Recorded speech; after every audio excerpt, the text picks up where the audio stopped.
There is one question I get asked more than any other. More than, how do I use ChatGPT? More than, what's the best AI tool? It's this, Trish, is it actually safe? And I get it, I completely get it. When something is new, when it feels like it knows a lot about you, when you're not sure what happens to what you type, of course you want to know if it's safe before you dive in. So today we're going to answer that question properly, no fluff, no tech jargon, just a clear, honest look at what AI chat is actually doing with your information, what you should and shouldn't share, and a few simple habits that will keep you completely comfortable using it. And by the end of this video, I want you to feel what my sister-in-law felt when I finally sat her down and explained all of this. Relief. Hi, I'm Trish and I run Mrs. AI Easy, a channel for women who want to use AI for real life, without the overwhelm and without the jargon. I've been using AI for about 4 years now, at my home, in my work life, planning holidays, and yes, I once completed a job interview around a resort pool in Bali using AI. Got the job, whole other story. The point is, I use these tools every single day, and I want to make sure you can too, comfortably and confidently. So let's get into it. Let's start with the big one. When you type something into ChatGPT, Claude or Gemini, where does it actually go? Here's the honest answer. By default, most AI companies can see your conversations, and some of them use those conversations to train and improve their AI models. Now, before you close the app, stay with me, because this is not as scary as it sounds. And there is a very simple fix. First, your conversations are not being read by a person in an office somewhere. It's processed by systems, not humans browsing your messages. Second, every major AI company gives you the option to turn training off. One setting, one click, done. Let me show you exactly where to find it in these 3 most common tools. Open ChatGPT. Click your profile icon or initials in the bottom left corner. Click Settings. Go to Data Controls. Toggle off Improve the model for everyone. This stops your chats from being used for training. Done. One setting, took about 20 seconds. Open Gemini. Click your profile photo top right. Click Manage your Google account. Go to Data and Privacy. Scroll to Gemini Apps Activity. Turn this off to stop Gemini saving and reviewing your conversations. Open Claude. Click your profile icon. Go to Settings.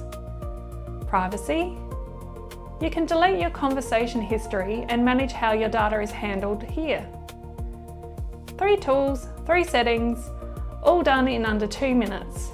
Go do these right now. Pause the video if you need to. I'll wait. Welcome back. Now that you've sorted your settings, let's talk about what you actually type in. I think of AI like a brilliant colleague, incredibly helpful, always available, never judges you for asking a basic question. But just like a colleague, you wouldn't hand them your passport, your bank account details, or your full medical history, right? Same rules apply here. Never share these. Full name and address together. Individually is fine, but together they identify you specifically. Passwords or login details, never ever under any circumstances. Financial information, bank account numbers, credit card details, tax file numbers. Health records, you can ask general health questions, just don't paste your actual medical documents. Your employer's confidential information, client names, internal strategies, financial data. Use your work or enterprise account for anything business related. Now, here is a really practical tip that changed how I use AI at work. Instead of typing, Help me reply to my client Sarah Jones at Smith Corp about a delayed project. Type, help me reply to a client about a delayed project. They're frustrated and I need to be apologetic but professional. You get exactly the same result, but you haven't handed over anyone's real name or details. Anonymise it. Here's a helpful tip. Use ChatGPT's temporary chat feature for anything sensitive. It leaves no history at all. Find it by clicking the ChatGPT logo at the top of the screen. Your AI account is just like any other online account, which means the same rules apply. Use a strong password. Don't reuse the same one you use everywhere else. And turn on two-factor authentication. That's the little code they text you when you log in from a new device. Your account is now significantly more secure than most people's. You're welcome. Here's something nobody tells you when they're raving about AI. It makes things up sometimes. Confidently, convincingly, completely wrong. It's called hallucinating, and it happens when AI doesn't know the answer, but generates something plausible sounding anyway. I've had it recommend a restaurant that closed 2 years ago. So the rule is simple. AI is brilliant for generating ideas, drafting things, brainstorming and saving you time. But for anything that really matters, medical, legal, financial, or anything you're going to act on, always double check with the real source.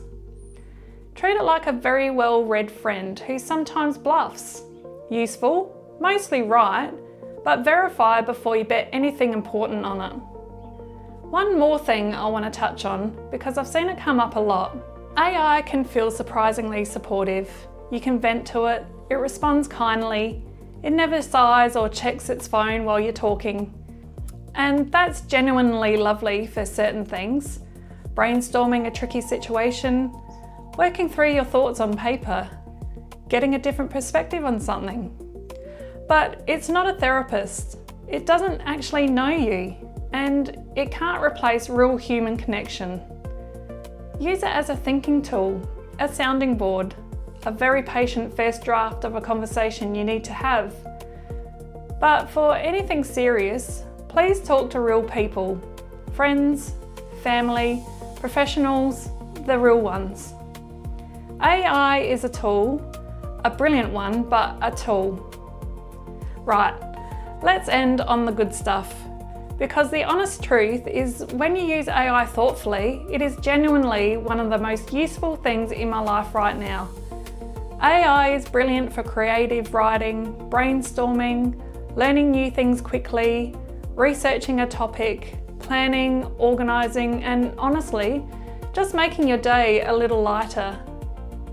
That is what I'm here to help you do, one video at a time. Here's your quick summary. 5 habits, that's all you need. 1. Turn off training in your settings. We just did that together. 2. Never share passwords, financial details, or full personal information. 3. Anonymise anything work-related before you paste it in. 4. Double check anything important, medical, legal, financial. 5. Use AI as a tool, not a replacement for real people. That's genuinely it. 5 things, and most of them are just common sense with a small AI specific twist. So, is AI chat safe? Yes, when you're intentional about it. Think of it the way I think about it. It's a brilliant tool, like a really sharp knife in the kitchen. Incredibly useful. Handle it with a bit of respect and awareness. And then just enjoy what it can do for you. You now know more about AI privacy and security than most people who use it every day. So go and use it with confidence. And if you found this useful, share it with someone who needs to hear it. A friend, a sister, or maybe a sister-in-law. I'm Trish. This is Mrs. AI Easy, and I'll see you in the next one.